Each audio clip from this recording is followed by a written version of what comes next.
After pouring decades into this marriage, raising 3 kids, and welcoming 5 grandchildren, the blindsiding reality hits me like a freight train. I've toiled tirelessly all these years, glimpsing the light at the end of the tunnel, a debt-free life, on the cusp of retirement. Then, out of nowhere, she spins this yarn about a teaching gig in Arizona. The dutiful husband in me drives her to the airport for her alleged Thursday return. Lo and behold, a pal attending a rodeo in Sin City shoots me a snap. There she is, frittering away our hard-earned money with our family doctor. Christmas is on the horizon, and I've eagerly anticipated bonding over a hunt with my boy and the grandkids. Now, I find myself torn between going ballistic or maintaining composure for the impending holidays. A part of me contemplates playing it dumb, picking her up from the airport, and discreetly delving deeper. Uncertain if I have the stomach for it, the prospect of blowing this up weighs heavily. Breaking the kids is the last thing I desire. It's incredulous. She was singing hymns on Sunday and then jetting off to get cozy with the doc on Monday. Never in all the 40 years we've been together did I fathom she'd betray her trust. The life I felt so secure in now crumbles, and it's a good thing my folks aren't around to witness this turmoil. Contemplating hopping on a flight to track them down, even though they'd likely be using different names. The irony, my 2 brothers are gone, leaving me with no one to confide in. Perhaps a pastor could lend a sympathetic ear, even though she's probably fooling around with him to stay relevant. Big thanks to everyone who's had my back these past few days. The outpouring of messages seeking updates and offering solid advice has been tremendous, an outlet for venting while I maintain the facade that everything's fine. I took some time off work and retreated to my cabin. My wife's sister picked her up from the airport on Thursday night. I've enlisted the services of a lawyer and a private investigator, as advised by my legal counsel. I haven't broached the subject of those Vegas photos with my wife. Only my legal team is privy to them. She believes I'm at the cabin on a hunting trip, chasing down a big buck captured on my trail cameras for a couple of years. We've maintained seemingly normal phone calls and texts, nothing to arouse suspicion. Meanwhile, I've begun delving into her trip and her life.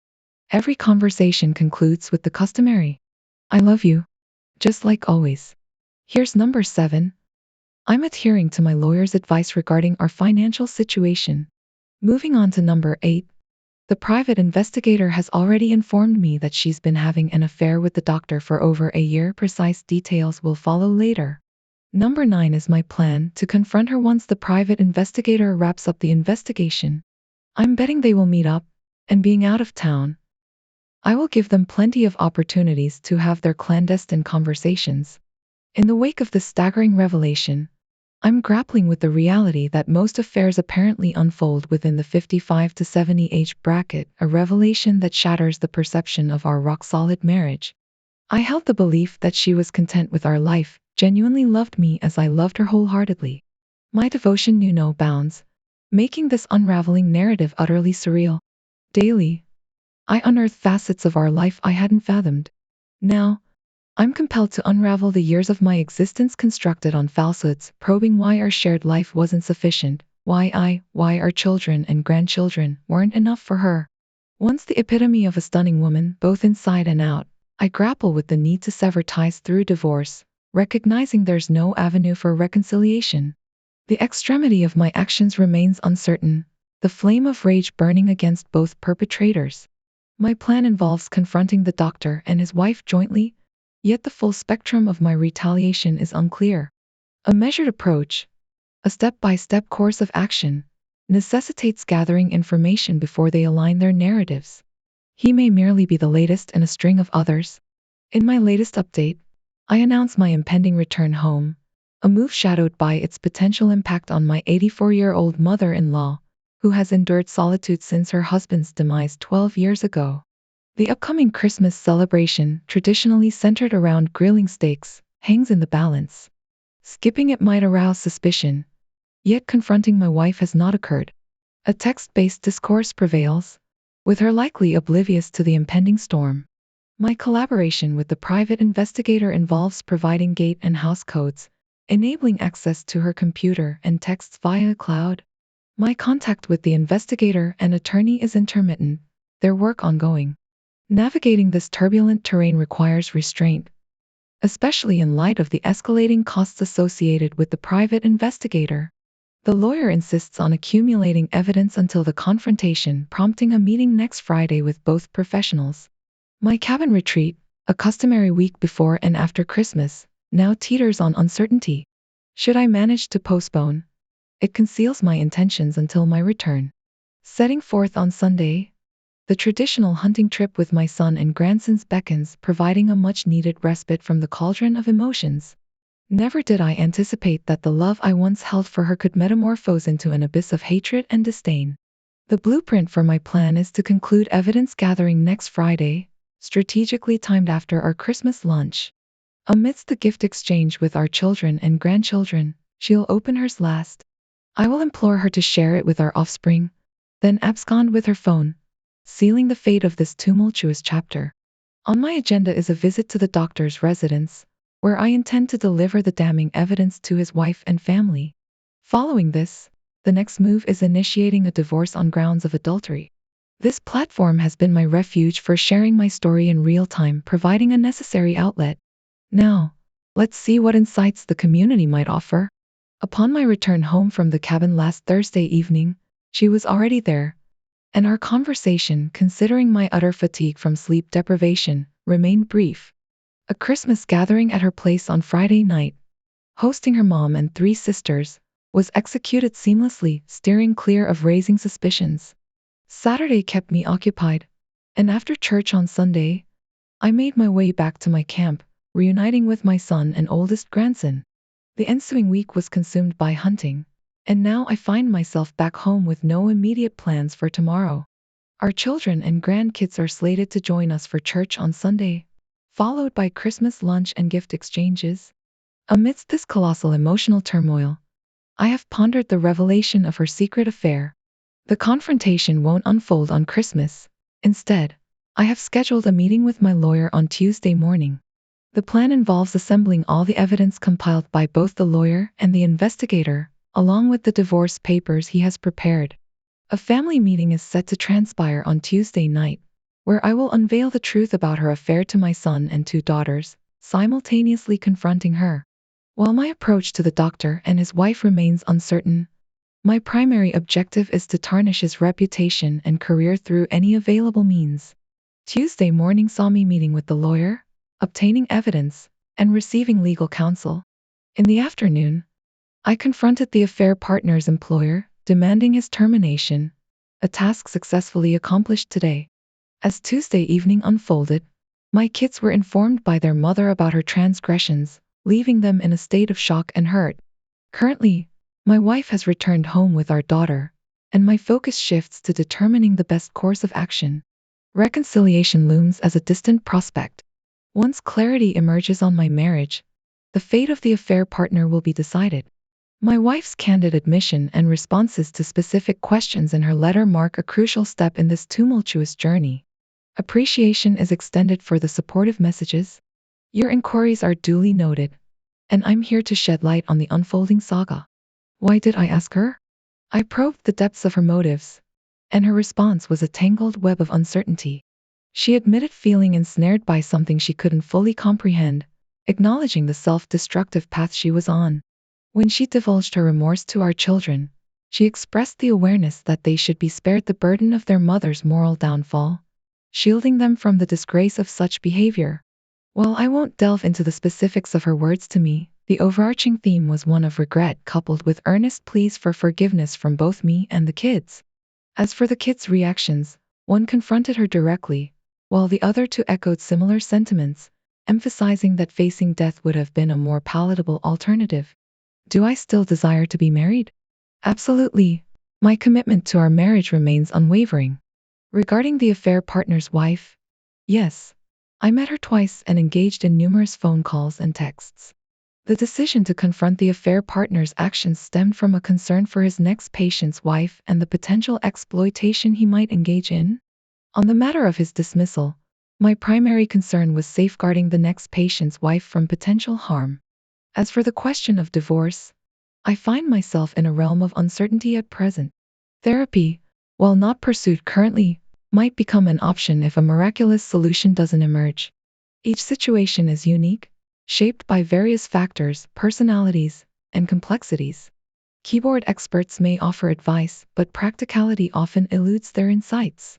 However, there's a particular Redditor whose wisdom, knowledge, and encouragement have proven invaluable amidst this turmoil, fostering a connection with an anonymous stranger that's both surprising and comforting. Addressing the whereabouts of my wife at my daughter's instead of her own family's, the decision was rooted in compassion. With her father gone and her mother at 84, I spared her from dealing with this chaos. She resides with my youngest daughter, who, being 10 years younger than her sister and 12 years younger than her brother, shares a unique bond with me, having spent countless hours in deer stands, boats, offices, and trucks. Weekend update plans involve reflections on a brother lost in a motorcycle accident in 2017, leaving behind a daughter now married and living in another state. While the circumstances surrounding my brother's passing are somber, the upcoming weekend provides an opportunity for familial connection and introspection. Feel free to ask any lingering questions. After all, my current circumstances don't exactly lend themselves to quality time with my wife, who, at the moment, isn't even here. Over the weekend, I learned that my niece extended her stay with her in-laws, prompting me to plan a road trip to visit my great-nephew, who's named after both my late brother and me. Deciding to embrace the solitude, I blocked my wife's number and informed my son about my whereabouts, requesting him to handle leasing a property owned by my company and letting my wife know to gather her belongings and move into the rental. The plan included installing a new keypad on my house gates and doors next Wednesday. My solo journey unfolded smoothly, reaching my destination around midnight. My sister-in-law welcomed me with a freshly baked pound cake, offering a culinary delight that proved to be the best I've had in weeks. As we shared the intricacies of my situation, I couldn't help but break down and shed a few tears, finding solace in her support and shared empathy. While I may call the shots at home, her abode follows a different dynamic, and I respected that. The next day was filled with errands, starting with a scheduled haircut and a shopping trip to Dillard's for clothes that now fit after shedding over 30 pounds in the past 3 weeks. The evening unfolded with plans to join her at a friend's bonfire, complete with fireworks. The following day involved attending church together and later visiting her parents for supper, with plans for a deer hunting trip set up by her son-in-law on an 8,000-acre timber lease. Her hospitality extended to taking care of my laundry and meals, creating a sense of comfort amid the tumultuous events transpiring back home. As I navigate this unexpected chapter, the support from unexpected quarters has provided a temporary respite, allowing me to recharge and focus on the challenges ahead. I've embarked on a new adventure, diving into a world of hunting unfamiliar to me. The agreement with my sister-in-law was to steer clear of discussing my personal issues until I'm ready to face them. Tagging along with her, we headed to her regular salon. On the way, she teased about having some fun with my introduction, planning to use my first and middle name. Curiosity piqued. I questioned her, and she simply chuckled, urging me to go with the flow, promising to stir up some gossip. Upon arrival, the stylist inquired about my origins, to which I replied Detroit. Unfazed by the geographic mismatch, my sister-in-law smoothly intervened, playfully claiming I'm a real logger. Our next stop was Dillard's, a place I haven't frequented for years. The shopping spree resulted in 3 pairs of pants, 4 shirts, 2 sets of shoes, and an unexpectedly pricey tie. She persuaded them to adjust the Hart Schaffner Mark suit on the spot. During the return journey, she revealed I would be her partner at the church party. The role-play continued, with me adopting a look like I'm eyeing a new gun. At the party, I spun tales of being from Atlanta, selling road graders, and enduring 4 marriages and divorces. We left church early to dodge any divine retribution for our fabricated narratives, maintaining a united front. Amidst this charade, I found unexpected joy, sharing laughs with my 46-year-old sister-in-law. Tomorrow promises a hunting day, and I contemplate extending my stay till Wednesday before returning to work on Friday. Conversations with my son indicate a concern for my wife's well-being, prompting thoughts of seeking medical assistance for her apparent seclusion and emotional struggle. Meanwhile, communication from my wife has been limited. She acknowledged my whereabouts and conveyed through my daughter that she understands my reluctance to forgive. According to my daughter, she looks like she's been through hell. While the path to reconciliation remains unclear, I've opted to delay filing for divorce until absolute certainty settles in.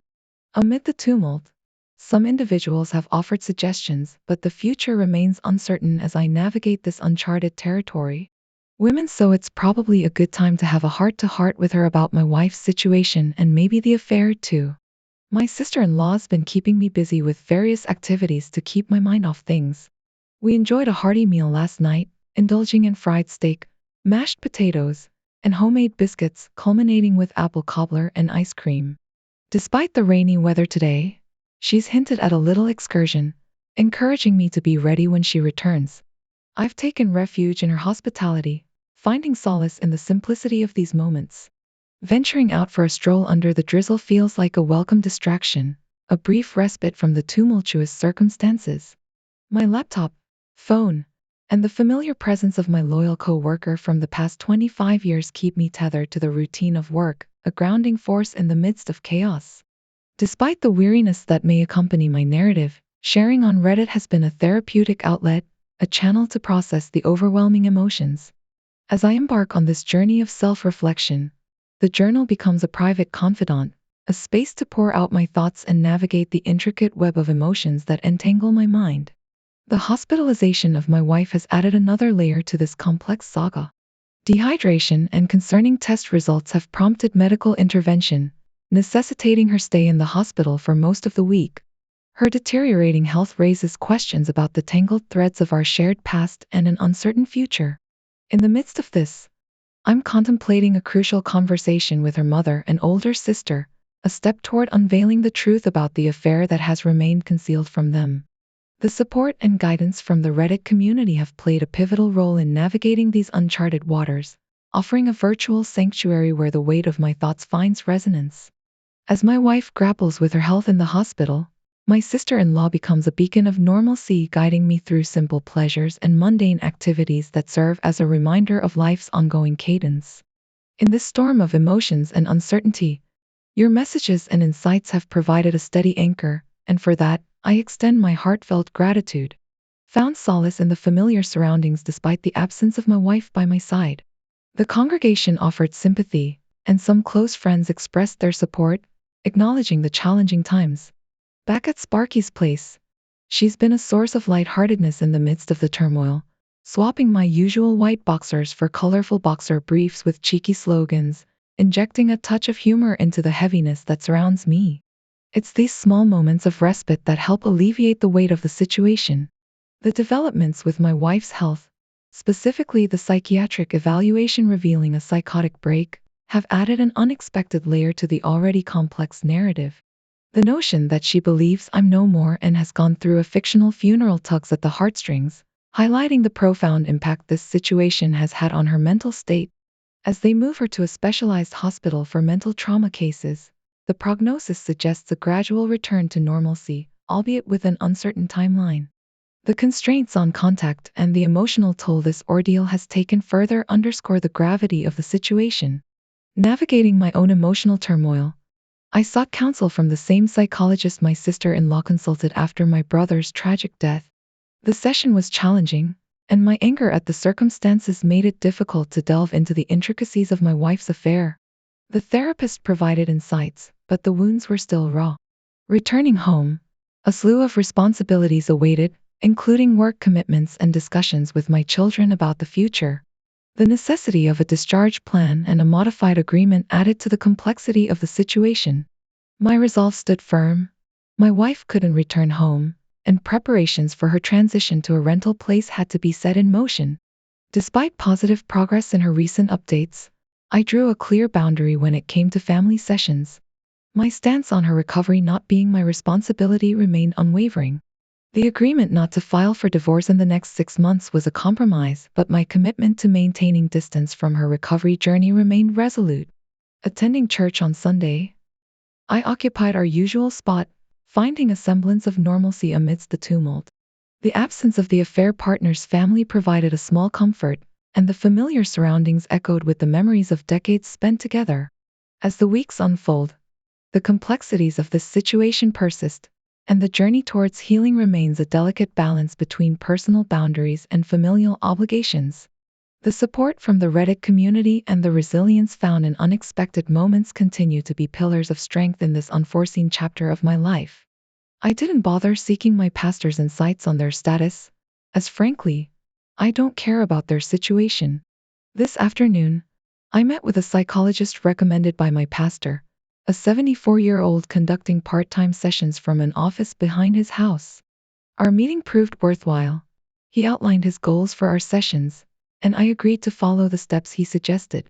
I found him likable and at ease, and we settled on meeting every week. On Wednesday morning, a state medical board examiner's office investigator is coming to my office following a complaint from my attorney against the affair partner. I'll be required to give a sworn deposition regarding the affair. Every step I take due to her affair irks me, and though I don't believe she's feigning a mental breakdown, it's challenging for me to summon sympathy. Now, for the update. I haven't posted lately as not much has unfolded. Summing it up briefly, my wife is still in treatment, agreeing to stay there for 30 days. She's improving, but my kids and I agree she needs more in-house treatment. I haven't directly spoken to her since December 27th. She tapped into her retirement account to cover ongoing expenses. I'm yet to sit down with my mother-in-law.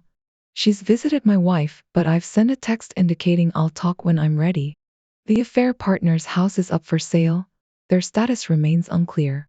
I've had 2 counseling sessions, looking forward to the Monday meeting, finding it helpful. The affair gossip is rampant, but I continue attending church, holding my head high despite her mortifying actions.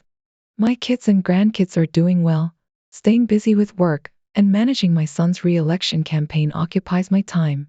Lately, I've noticed attractive women more than ever, unsure if it's good or bad, just more noticeable. I think that covers it. Now, the final update. My wife left the hospital on Tuesday, heading to a rental property owned by my company, an old house with a complete renovation. I still haven't spoken to her since December 27th. She wrote 2 letters expressing remorse and seeking forgiveness. I've only replied to my kids, stating that I've read her letters and will talk when I'm ready to discuss our past and future. We've set up a comfortable place for her at my house, arranging furniture under the guidance of my daughter and the housekeeper. She's been provided with a driver and company, and her sisters stay overnight as needed. Dinner at my mother-in-law's on Tuesday involved sharing my stance, which she understood and backed. My son reported that his grandma visited his mom, not displaying much sympathy. They had an upfront conversation about my wife's betrayal, the first time they talked about it. Tomorrow, I'm going to Sparky's and heading to North Carolina for a change of pace, eager for a potential source of enjoyment. Surprisingly, I'm finding counseling beneficial, genuinely looking forward to those weekly sessions. It's like putting different parts of my life in their own boxes.